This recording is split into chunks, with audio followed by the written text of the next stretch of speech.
بسم اللہ الرحمن الرحیم۔ السلام علیکم ورحمۃ اللہ وبرکاتہ۔ خلافت عثمانیہ کے سقوط کے بعد مصطفیٰ کمال اتاترک ترک نے اسلام کی ایک ایک علامت کو ترکی سے مٹا کر ختم کرنے کی کوشش کی تھی۔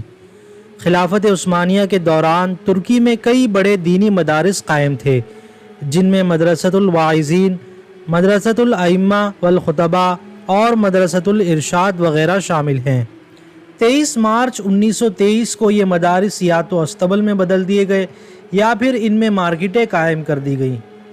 مذہبی اوقاف ضبط کر لیے گئے، درویشوں کے حجرے بھی بند کر دیے گئے، ہجری کیلنڈر اور شرعی عدالتیں بھی کالعدم قرار دے دی گئیں۔ 1928 میں عربی رسم الخط ختم کر کے لاطینی رسم الخط اختیار کیا گیا۔ پھر 1932 میں عربی میں قرآن کی اشاعت پر بھی پابندی لگا دی گئی۔ عوام کو مجبور کیا گیا کہ وہ ترکی زبان میں لکھا گیا قرآن پڑھیں۔ اسی سال عربی میں اذان دینے پر بھی پابندی عائد کر دی گئی۔ مساجد میں مؤذن حضرات کو زبردستی ترکی میں اذان دینے کا پابند کیا گیا، جبکہ عوام کی طرف سے اس کی مزاحمت بھی کی گئی۔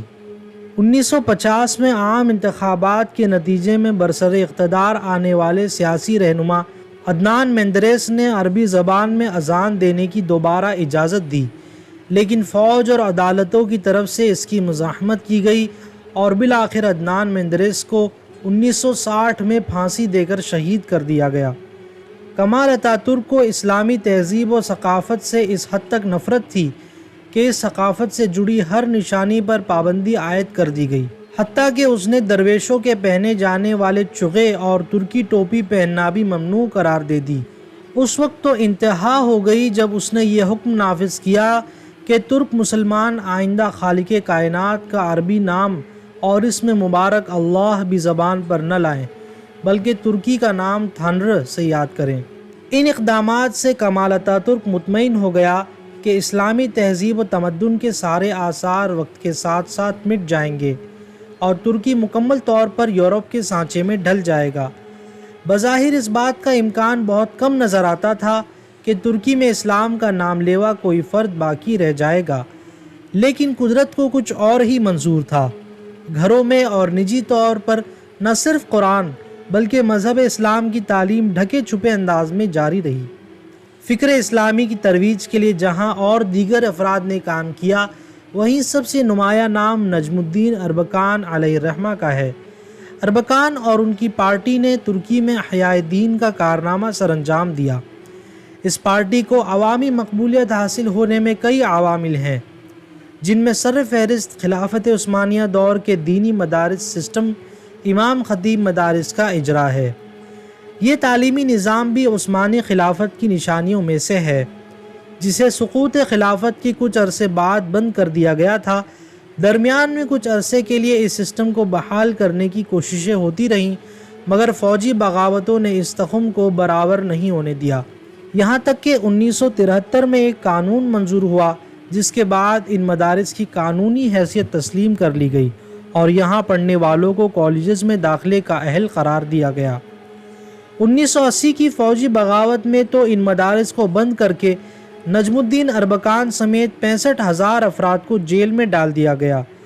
پھر 1985 میں یہ مدارس دوبارہ کھول دیے گئے اور پہلا امام خطیب مدرسہ استنبول کے علاقے بیکوز میں کھولا گیا۔ سن 90 تک ان مدارس کی تعداد بہت کم تھی۔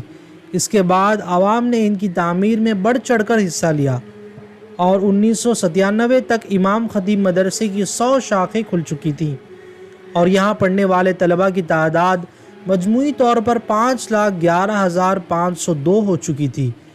اس کے اگلے 3 برسوں کے دوران یہ مدارس ترکی میں خوب پھیل گئے۔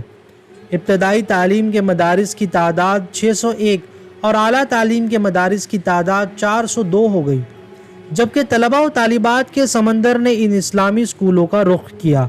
1998 میں مدرسہ امام خطیب میں داخل ہونے والی طالبات کی تعداد 1 لاکھ تک پہنچ گئی، جبکہ ایردوان کی دور حکومت میں تو ان مدارس میں مزید اصلاحات کر کے ان کا معیار عالمی سطح پر لے جایا گیا۔ یہاں حفظ قرآن کریم، تجوید، عربی زبان اور دینی تعلیم کے ساتھ ساتھ عصری علوم بھی پڑھائے جاتے ہیں۔ ترک وزارت تعلیم کے مطابق گزشتہ 5 برسوں کے دوران امام خطیب مدارس میں 3 گنا اضافہ ہو چکا ہے۔ اس دوران کھلنے والے ابتدائی تعلیم کے مدارس کی تعداد 1099 اور سیکنڈری کی تعلیم کے مدارس کی 3860 ہو گئی۔ ایردوان حکومت کے دوران ان اسکولوں میں 2.5 لاکھ کلاسوں کا اضافہ ہوا۔ یہاں پڑھنے والے طلباء میں 14 لاکھ لیپ ٹاپس تقسیم کیے گئے۔ واضح رہے کہ ترکی اس وقت 5.1 ارب ڈالر سالانہ تعلیم پر خرچ کر رہا ہے۔ امام خطیب مدارس کو ترکی میں امام خطیب لیسیسی کہا جاتا ہے، جسے مختصراً IHL بھی کہتے ہیں۔ یہ ادارہ ترک وزارت تعلیم کی نگرانی میں چلتا ہے۔ اس وقت یہاں پڑھنے والے طلباء و طالبات کی مجموعی تعداد 12 لاکھ سے زائد ہے، جو کل ترک طلباء کا 12% بنتا ہے۔ گو کہ اس وقت ان مدارس میں دینی تعلیم کا معیار زیادہ اونچا نہیں ہے، مگر صدر ایردوان کا کہنا ہے کہ ہائی اسکولوں میں اعلیٰ کارکردگی کا مظاہرہ کرنے والے 1/4 طلباء کو اسلامی مدرسے میں بھیجا جائے گا۔ ترک صدر پہلے ہی کہہ چکے ہیں کہ ان کے مقاصد میں سے ایک مقصد ترک نسل کو پاک بنانا ہے۔ اس مقصد کے لیے ترکی میں امام خطیب اسکولوں کا سلسلہ مستقبل کے امام اور مبلغین کو تربیت دینے کے لیے قائم کیا گیا ہے۔ گزشتہ 6 برسوں میں ان اسکولوں میں طالب علموں کی تعداد لاکھوں میں پہنچ گئی ہے۔